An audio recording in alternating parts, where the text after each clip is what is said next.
BNP সরকার গঠিত হলে বালাগঞ্জ ফেঞ্চুগঞ্জ সহ দক্ষিণ সুরমা অঞ্চলের সার্বিক উন্নয়ন নিশ্চিত করা হবে বলে জানিয়েছে সিলেট ৩ আসনে বিএনপির প্রার্থী এম মালিক। রোববার দুপুরে সিলেট বালাগঞ্জ DN উচ্চ বিদ্যালয় মাঠে নির্বাচনী জনসভায় প্রধান অতিথির বক্তব্যে তিনি কথা বলেন।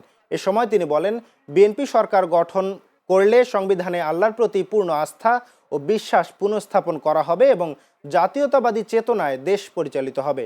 আগামী ১২ তারিখে ধানের শীষের পক্ষে ভোট দিতে দলমত নির্বিশেষে সবাইকে কেন্দ্রে যাওয়ার আহ্বান জানান এম মালিক। জনসভায় প্রধান বক্তা ছিলেন বিএনপির যুগ্ম মহাসচিব হুমায়ুন কবির।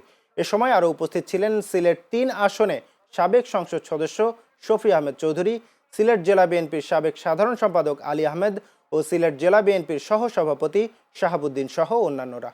তারেক রহমান যদি বাংলাদেশের প্রধানমন্ত্রী হন, আমি তো বিএনপি চেয়ারপারসনের উপদেষ্টা এবং আজকে যদি আপনাদের মূল্যবান ভোটে আমি যদি নির্বাচিত হই, তাইলে এই এলাকার উন্নয়ন সহজ হবে না? হবে তো ইনশাআল্লাহ? আমাদের ফাইল কেউ আটকে রাখতে পারবে?